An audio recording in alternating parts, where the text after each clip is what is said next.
All right, guys, let's take a look at what happened last week in Keeperland. So we had some interesting things go down last week. So first of all, start off with, I thought my team was just terrible. I really did, and I still kind of do think it's awful, but somehow I've got the highest points in the league after 2 weeks. I mean, really, it's kind of obvious how, actually. It's really a situation that has a lot to do, I think, with Lamar Jackson and Austin Eckler. They've just been both doing very well. I don't know if I expect that to continue throughout the season, but for right now, it looks great. Julio Jones went off this week for me as well. It's a great receiver, probably maybe the best, or if not, then Hopkins. So, awesome for me. Looking good here. 2-0. Pretty great. Money Makers, after posting the highest week total in week 1, post the lowest total in week 2. So, big turnaround for Money Makers. Not sure what his situation is going to be. A little bit rough. You know, he had some guys, some good running backs, Fournette and Carson, only putting up 14 points together. He had, Dropkins was pretty rough this week before. Watkins really coming off that really crazy performance last week, only 4 this week for him. Ingram, a little bit weaker this week. Buffalo's a good defense, so I don't know how much you would really expect, but this isn't that bad for a tight end. Tight ends just sometimes they'll post eggs on you, but he's one of the better tight ends in the league, it looks like. Probably 3rd or 4th. So Matt Prater and Broncos for 1 apiece, though. Pretty bad on the defensive and kicker front there. So this was actually a really important matchup right here, and I thought John had a shot at this going into the last game of the week, the Monday night game, but you can see Bell, Chubb, and Odell Beckham combining for 47 points, half of Dylan Panther's total to beat Elamari and My Dear Watson. So a third of your players, going for half your points.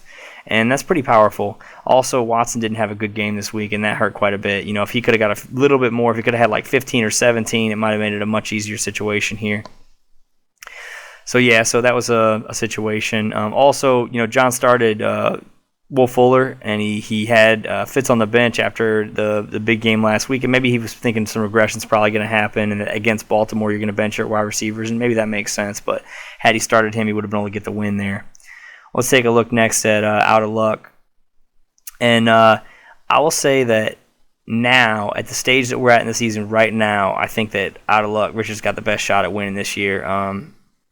My team's been doing well as well, and another team we'll see in a second, Bizarro Stormy, also good so far. But Out of Luck was one of the teams I thought was going to do well already, and a lot of the other teams that I thought were going to do well have already met with some early issues, and I just feel like they're in great shape. So let's start with the beating they put on Papa Giorgio here. Just beat him up with some good running backs. Connor was better this week.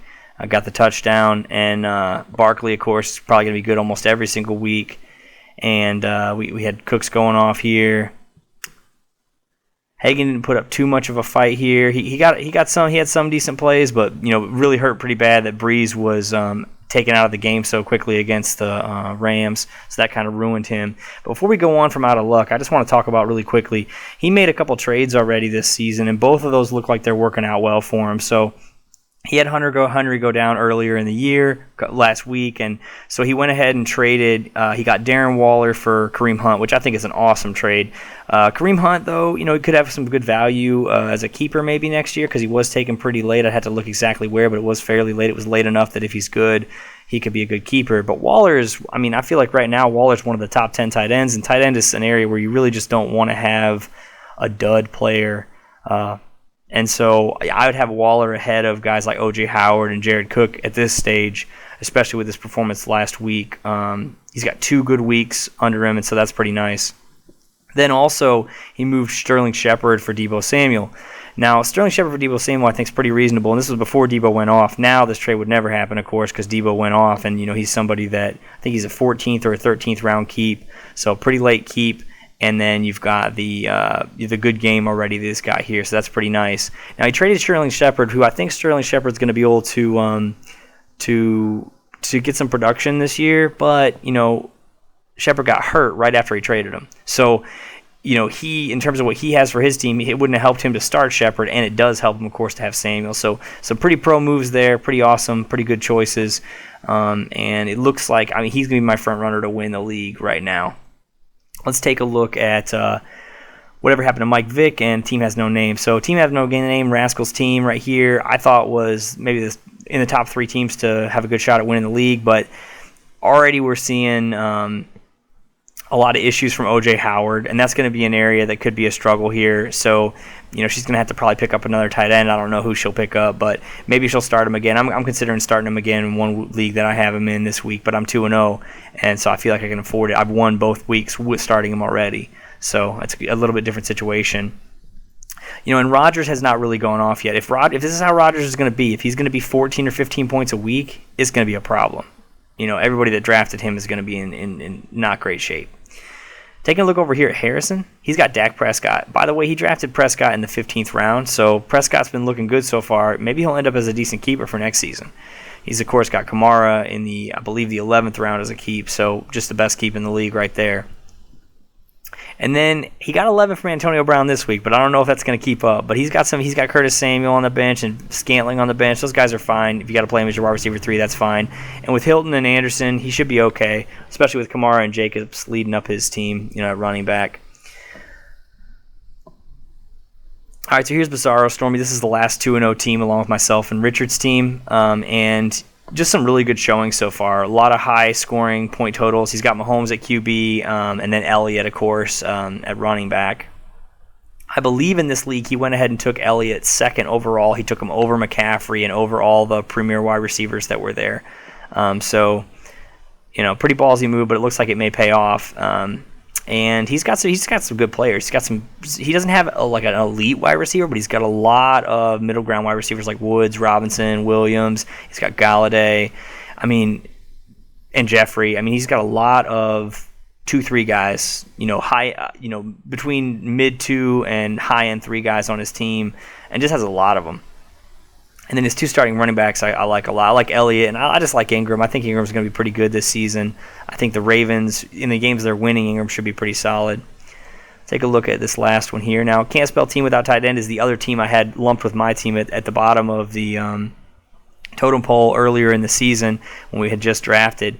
But, he's putting up some good totals, and Derrick Henry, they lost this game, and he was still good. I had him as him and Marlon Mack both as kind of guys that would need to win in order to show up, and the Colts won, and Mack didn't really show up for fantasy owners, but Henry did. So it was a good start on Breida this week. I don't know how long Breida is going to be awesome. I kind of expect Tevin Coleman to take that job pretty fully back once he's healthy, but that could be several weeks still.